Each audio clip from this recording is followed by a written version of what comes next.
Assalamualaikum warahmatullahi wabarakatuh. Di antara fungsi dan hikmah Al-Quran, Allah katakan dalam surah Yunus ayat 57, yaitu ya ayuhan nasu qad ja'atkum mau'izatum mir rabbikum wa sifaa'ul lima fis sudur. Wahai manusia, sesungguhnya telah datang kepada kamu pelajaran dari Tuhanmu dan penyembuh hati bagi penyakit-penyakit.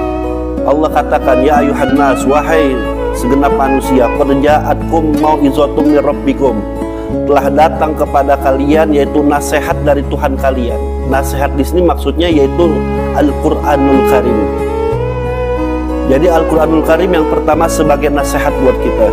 Wasifaul lima fis sudur, kata Allah, dan penyembuh bagi penyakit-penyakit yang berada dalam dada dan batin kita. Dan Al-Quran wahudan, yang ketiga Al-Quran sebagai petunjuk, warahmah, dan sebagai rahmat lil mu'minin, bagi orang-orang mukmin. Ada 4 fungsi dan hikmah Al-Quran melalui surah Yunus ayat 57, yaitu yang pertama sebagai yaitu nasihat, sebagai nasihat buat kita. Yang kedua sebagai obat, syifa. Dan yang ketiga sebagai hudan, sebagai petunjuk, dan warahmah, dan sebagai rahmat. Dan yang keempat Al-Quran sebagai rahmat. Di dalam tafsir At-Tahrir wa Tanwir, yaitu yang dikarang sama ulama besar itu dari Tunisia, Ibnu Ashur atau Syekh Muhammad Tahir Ibnu Ashur, beliau menganalogikan luar biasa ketika beliau berbicara dalam surat Yunus ayat 57 bahwasanya hikmah Al-Quran ini ada 4, yaitu sebagai nasihat, sebagai obat, sebagai petunjuk, dan sebagai rahmat. Ini kalau diumpamakan seperti manusia kita ini sedang sakit, kata Ibnu Ashur. Kita sedang sakit, terus kita pengen berobat ke dokter. Maka dokter memberikan 4 solusi, yaitu memberikan nasihat buat kita tentang penyakit kita. Bahwasanya kita terhidap penyakit ini, dan itu nasihat dari dokter tentang penyakit kita. Habis dokter memberikan nasihat, tentu dokter memberikan syifa, yaitu obatnya. Sakit kita obatnya ini. Lalu yang ketiga, dokter memberikan petunjuk kepada kita supaya kita sehat. Maka yang harus kita lakukan seperti ini supaya tidak terulang lagi penyakit kita. Maka dokter memberikan petunjuk, kita harus melakukan ini, pantangannya ini. Dan yang keempat, kalau kita ikuti saran dokter, kita mendapatkan rahmatnya, yaitu apa? Sehat. Begitu juga manusia. Ketika manusia menjadikan Al-Quran sebagai mau'izah, sebagai nasihat baginya, maka manusia tersebut yaitu akan mendapatkan keberkahan. Dan manusia tersebut yaitu akan mendapatkan obat, petunjuk, dan juga mendapatkan rahmat. Maka dari itu Al-Quran yang pertama sebagai nasihat buat kita, nasihat sekaligus petunjuk buat kita. Kalau kita ingin selamat, maka jadikan Al-Quran sebagai nasihat dan petunjuk kita. Sebagaimana Rasulullah SAW dalam satu hadisnya mengatakan, man ja'alal Qur'ana amamahu qadahu ilal jannah. Barang siapa yang menjadikan Al-Quran sebagai imamnya, menjadikan Al-Quran di depannya, Al-Quran bilang halal, dia kerjakan. Al-Quran bilang haram, dia tinggalkan. Qadahu ilal jannah, niscaya Al-Quran tersebut yang akan menuntunnya ke surga. Wa man ja'alal Qur'ana khalfahu saqahu ilan nar, kata Nabi. Barang siapa yang menjadikan Al-Quran di belakangnya, Al-Quran bilang halal tapi dibilang haram, Al-Quran bilang haram tapi dia bilang halal, maka Al-Quran tersebut yang akan membawa ke neraka jahanam. Na'udzubillah min dzalik. Maka dari itu Al-Quran sebagai petunjuk dan nasihat buat kita ini kitab suci yang luar biasa, karena isinya sesuai dengan fitrah manusia. Isinya tidak bertentangan dengan fitrah manusia, karena Al-Quran sebagai petunjuk, Al-Quran sebagai nasihat. Kita lihat di antara mukjizat nasihat Al-Quran yang luar biasa. Yang pertama, Al-Quran memerintahkan kita untuk puasa, wabil khusus di bulan Ramadan. Ya, puasa itu selain kita mendapatkan pahala yang luar biasa, Dan juga di situ ada manfaat dari nilai puasa, yaitu apa? Bisa kita mengendalikan jiwa kita, mengendalikan nafsu kita. Gak sampai di situ, puasa juga mengandung kesehatan. Sebagaimana Nabi katakan, sumu tasihu, puasalah kalian, niscaya kalian menjadi sehat.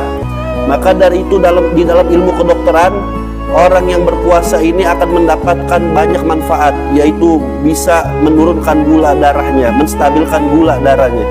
Dengan puasa dapat yaitu menurunkan tekanan darah. Dengan puasa itu akan tubuh kita akan memproduksi antioksidan. Dengan kita puasa yaitu bahwasanya tubuh kita akan kuat, imunitas tubuh kita, imun kita. Dengan puasa bisa meningkatkan pembakaran lemak, dan dengan puasa bisa melindungi otak kita bisa menjadi fresh. Ini manfaat puasa. Jadi apa yang Allah perintahkan itu selain kita mendapatkan pahala dan maslahat buat kita.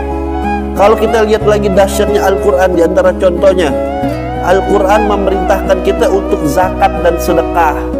Apa sih fungsi zakat dan sedekah selain kita dapat pahala tentunya? Zakat memiliki dimensi yang luar biasa.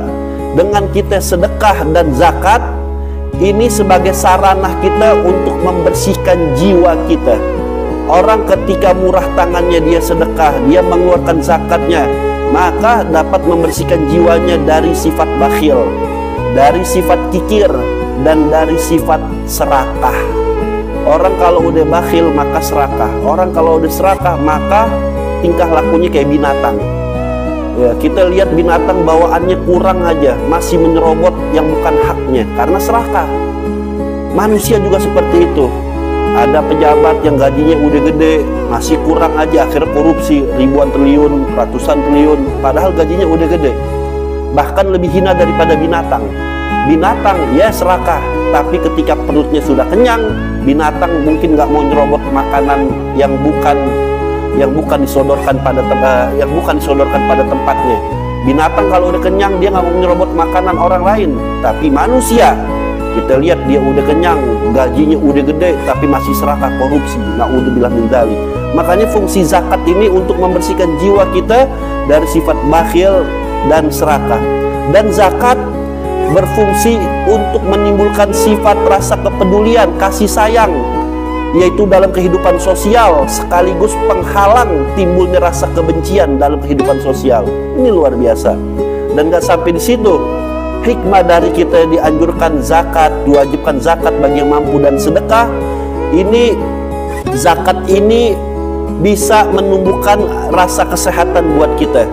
Maka dari itu saya membaca satu buku, ada profesor namanya yaitu Profesor Michael Norton, itu dari Harvard University. Dia melakukan yaitu analisis, yaitu penelitian. Orang ketika dia bersedekah membantu orang, maka akan timbul dalam hatinya ini kebahagiaan. Kalau dia jiwanya udah bahagia, maka akan tumbuh yaitu hormon di dalam tubuhnya, yaitu hormon namanya oksitosin. Apa itu hormon oksitosin? Hormon oksitosin ini yaitu hormon yang timbul dengan sebab manusia bahagia. Di antara fungsinya dapat mengurangi stres, meningkatkan fungsi imunitas, dan mengembangkan rasa percaya diri. Maka dari itu benar apa yang dikatakan oleh Rasulullah SAW dalam satu hadisnya, dawu mardhakum bisodaqah, obatilah di antara kalian ketika sakit dengan sedekah. Karena kenapa? Dengan kita sedekah, insya Allah Allah Subhanahu wa Ta'ala memberikan kita kesembuhan. Dengan sedekah bisa mendatangkan kemurahan dan rahmat Allah Subhanahu wa Ta'ala. Allah bisa ringankan penyakit kita dengan berkah kita sedekah. Maka dari itu ibadallah, di dalam satu riwayat dalam kitab Fawaid Mukhtar, Habib Zain bin Semit mengatakan bahwasanya orang ketika mensedekahkan hartanya, maka hartanya tersebut bisa berbicara yang kita tidak dengar. Apa yang dikatakan oleh harta tersebut? Harta tersebut mengatakan, alhamdulillah, dulu aku dijaga sama pemiliknya dengan baik, maka nanti aku akan jaga dia di lubang kubur. Subhanallah. Itulah diantara salah satu yaitu manfaat dari kita sedekah. Inilah yaitu hebatnya dari perintah Allah Subhanahu wa taala, petunjuk dan nasihat dari Al-Qur'anul Karim, ibadallah. Kalau kita lihat lagi bagaimana ajaran petunjuk dan nasihat Al-Qur'an yang luar biasa. Al-Qur'an ini memerintahkan kita untuk menikah. Allah Maha tahu manusia ini punya nafsu, maka salurkan nafsu kita melalui yang dihalalkan oleh Allah Subhanahu wa taala dengan jalur pernikahan. Dan Allah mengharamkan zina. Kenapa kok manusia diharamkan zina? Karena zina selain itu perbuatan dosa besar, itu akan menimbulkan penyakit mudarat yang luar biasa. Kita lihat dalam ilmu kedokteran, adanya orang berzina sering gonta-ganti pasangan tanpa diikat dengan pernikahan, maka akan terkena namanya virus HIV, akan terkena penyakit AIDS yang obatnya sampai sekarang. Al-Quran sudah lebih dulu menginformasikan bahaya perzinahan, ibadallah. Inilah manfaatnya Al-Quran. Al-Quran melarang seorang suami istri melakukan hubungan jima ketika istrinya sedang haid. Kenapa kok istri sedang haid kita dilarang untuk berjima? Di sini hikmahnya luar biasa. Sebagaimana Allah katakan dalam surah Al-Baqarah ayat 222, bisa kita lihat ya, di situ di antara hikmah Allah melarang kita menggauli istri dalam keadaan haid, karena ketahuilah ketika seorang perempuan sedang haid, dinding kulit vagina saat haid semakin sensitif. Kalau dipaksakan berhubungan akan sangat pedih dan terluka. Akibatnya daya tahan dari serangan virus sangat lemah. Akhirnya tempat bersarangnya bakteri dan dapat masuk ke rahim, dan saluran rahim akan pecah. Itulah hikmah kenapa Allah mengharamkan kita berjima kepada istri kita dalam keadaan haid, ibadallah. Gak sampai di situ. Kenapa Allah mengharamkan kita untuk kawin antar kerabat? Seorang saudara laki haram kawin kepada saudara perempuannya, ibu dengan anaknya, mertua dengan mantunya. Ini perkawinan antar kerabat diharamkan. Kenapa? Karena dapat melahirkan keturunan yang cacat dan akan timbul berbagai macam penyakit seperti penyakit metabolisme turunan, penyakit menular lainnya disebabkan yaitu pernikahan antar kerabat. Luar biasa. Kalau kita lihat gali lagi banyak kenapa Al-Quran mengharamkan kita makan daging babi, karena yaitu di dalam daging babi itu banyak itu cacing, akan penyakit sebangsa cacing, karena cacing hidup di dalam daging babi. Bila cacing itu ke otak manusia menyebabkan kegilaan atau lumpuh. Kenapa Al-Quran mengharamkan minuman keras? Karena nggak bagus buat akal kita, bisa yaitu menimbulkan penyakit yang luar biasa. Itu luar biasa. Ini kitab suci kita yang luar biasa. Kalau kita ikuti nasihatnya, selain kita manfaat ukhrawiyah, juga mendapatkan manfaat dunyawiyah. Kalau kita bahas lebih banyak lagi, ini yang pertama, manfaat Al-Quran. Ya, lalu kita lihat di antara petunjuk dari Al-Quran, dahsyatnya Al-Quran, ibadallah. Al-Quran satu-satunya kitab suci yang Allah jaga tidak tersentuh dari perubahan tangan manusia. Allah yang jamin, inna nahnu nazzalna dzikra wa inna lahu lahafizun. Dan sesungguhnya kamilah yang menjaga, dan sesungguhnya kamilah yang menurunkan Al-Quran, dan kami pula yang menjaganya. Ini jaminan Allah Subhanahu wa ta'ala. Allah menjamin Al-Quran yaitu tidak akan bisa dirubah-rubah sama manusia. Sebagaimana kita lihat sampai sekarang, alhamdulillah banyak orang ingin mencetak Quran, memalsukan Al-Quran, hanya cuman beberapa huruf, tapi subhanallah ketahuan. Sama siapa ketahuan? Sama para penghafal Al-Quran. Dan Allah akan jamin Al-Quran sampai yaumul kiamah. Kalau kita lihat kitab suci yang lain, mungkin Taurat, Injil yang pernah Allah turunkan, Allah nggak berikan jaminan yaitu keasliannya. Tapi kalau sekarang Al-Quran Allah yang jamin, maka dari itu Al-Quran adalah mukjizat yang luar biasa yang Allah berikan kepada Nabi Muhammad SAW, yang sampai sekarang kita saksikan luar biasa. Yang mukjizat Al-Quran bisa dinikmati, bisa dilihat sampai sepanjang tahun. Inilah mukjizat Nabi Muhammad SAW. Kalau kita bandingkan dengan mukjizat nabi-nabi yang lain seperti Nabi Allah Musa, tongkatnya bisa berubah jadi ular, bisa membelah lautan. Ya, kita beriman, tapi itu mungkin kita nggak bisa saksikan karena kita tidak hidup di zaman Nabi Musa. Nabiullah Isa punya mukjizat, bisa menyembuhkan penyakit, bisa menghidupkan orang mati. Ya, kita sebagai orang muslim kita beriman, tapi itu mungkin hanya bisa dirasakan orang-orang yang hidup sezamannya. Tapi Al-Quranul Karim, Al-Quranul Karim, mukjizat yang Allah berikan kepada Nabi Muhammad Sallallahu Alaihi Wasallam, yang dimana mukjizat Nabi ini bisa dirasakan, yaitu sampai nanti Yaumal Qiyamah. Sebagaimana Imam Ibnu Hajar Al-Asqalani berkata ya di dalam Fathul Bari, sesungguhnya mukjizat-mukjizat yang sudah terlewat itu bersifat fisik. Artinya mukjizat-mukjizat para nabi itu bersifat fisik, hanya bisa dilihat dengan mata kepala. Sementara mukjizat Al-Quran disaksikan dengan mata hati, dan setiap orang punya mata hati. Sesuatu yang dilihat dengan mata kepala, maka ketika para saksinya meninggal dunia, maka setelahnya mencari-cari, bisa percaya bisa enggak. Tapi kita sebagai orang beriman tentu kita percaya. Tetapi mukjizat yang disaksikan oleh mata hati, siapapun percaya dan sampai hari kiamat. Dan tentu Al-Quran lebih unggul dalam hal ini.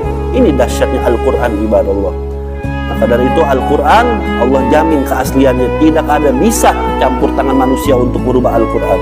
Dan di antara mukjizat Al-Quran, ibadallah, bagaimana Al-Quran Allah mudahkan bagi orang yang menghafalkan Al-Quran. Walaqad yassarnal Quran, dan sungguh kami telah mudahkan Al-Quran bagi mereka yang ingin menghafalnya. Kita nggak heran, ada umur anak 7 tahun, 10 tahun hafal Quran. Bahkan ada orang buta nggak bisa melihat, bisa hafal Quran. Ini kalau pakai logika nggak mungkin. Al-Quran begitu banyak, 30 juz, 6.000 ayat lebih. Kok bisa anak kecil bisa menghafal 30 juz? Kok bisa orang buta nggak bisa lihat, dia bisa menghafal dengan caranya? Ini kalau bukan mukjizat mustahil. Inilah kitab suci yang Allah jamin bagi orang sungguh-sungguh ingin menghafalnya, Allah mudahkan untuk menghafal Al-Quranul Karim. Dan Al-Quranul Karim diantara mukjizatnya yaitu apa? Yaitu Al-Quran gak pernah bosan kita baca. Setiap kita baca hatam, kita ulang lagi. Baca hatam, kita gak bosan, bahkan nikmat. Sehebat-hebatnya karangan manusia, tentu kalau kita sudah baca selesai sekali, 2 kali, 3 kali, tentu kita bosan untuk membacanya. Tapi tidak pada Al-Quranul Karim. Maka dari itu Al-Quranul Karim adalah sebagai petunjuk, sebagai nasihat, dan juga sebagai obat. Kalau ini kita amalkan, nasihat Al-Quranul Karim, kita amalkan yaitu petunjuk dari Al-Quranul Karim, maka kita mendapatkan rahmatnya Al-Quran. Sebagaimana Nabi SAW katakan dalam satu hadisnya, Iqra'ul Quran fa innahu ya'ti yaumal qiyamah syafi'an li ashabi.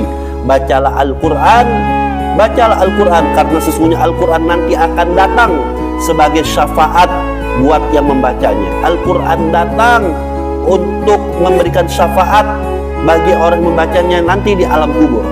Kita sama-sama mengetahui dalam satu hadis yang sahih, di antara keutamaan surat Tabarok atau Al-Muluk, orang yang sering melazimkan surat Al-Muluk, Tabarok, maka surat Tabarok bisa memberikan syafaat nanti dari siksa kubur. Ini baru surat Tabarok, di mana orang sering mengamalkan banyak surat-surat dalam Al-Quranul Karim. Itulah rahmatnya Al-Quran, keberkahan Al-Quran. Dan dalam hadis Nabi SAW mengatakan di dalam riwayat Imam Muslim, hadis riwayat Imam Muslim bersumber dari Sayyidina Umar bin Khattab, Innallaha ta'ala yarfa'u bihadzal kitab, sesungguhnya Allah meninggikan derajat sebagian orang dengan ini kitab, maksudnya Al-Quran, yaitu aqwaman. Sesungguhnya Allah meninggikan derajat sebagian kaum dengan Al-Quran, wa yadha'u bihi akharin, dan Allah merendahkan derajat kaum yang lain dengannya. Artinya kalau kita hormati Al-Quran, kita tinggikan Al-Quran, maka Allah akan tinggikan derajat kita. Tapi kalau kita hinakan Al-Quran, kita cuek sama Al-Quran, maka Allah akan hinakan kita dan akan mencuekkan kita. Maka dari itu, inilah keberkahan rahmat dari Al-Quran. Ketika kita dengarkan nasihat Al-Quran, Al-Quran sebagai syifa, sebagai obat, dan sebagai petunjuk, maka kita mendapatkan rahmat dari Al-Quranul Karim. Sebagaimana dalam satu hadis yang lain, Nabi SAW bersabda, Nabi di dalam riwayat Imam Bukhari dan Muslim bersumber dari Siti Aisyah. Apa kata Nabi? Alladzi yaqra'ul Qur'an wa huwa mahirun fihi. Orang yang membaca Al-Quran dan dia mahir dalam membaca Al-Quran, ma'as safarul kiram baroro, maka orang tersebut ibadallah akan bersama para malaikat yang mulia. Inilah diantara rahmat dari Al-Quranul Karim. Mudah-mudahan bisa kita amalkan fungsi dari Al-Quran, yaitu sebagai nasihat, sebagai petunjuk, sebagai obat, dan sebagai rahmat. Kita petik rahmat dari Al-Quran. Mudah-mudahan insya Allah kita diberkahi oleh Al-Quran. Amin ya Rabbal Alamin.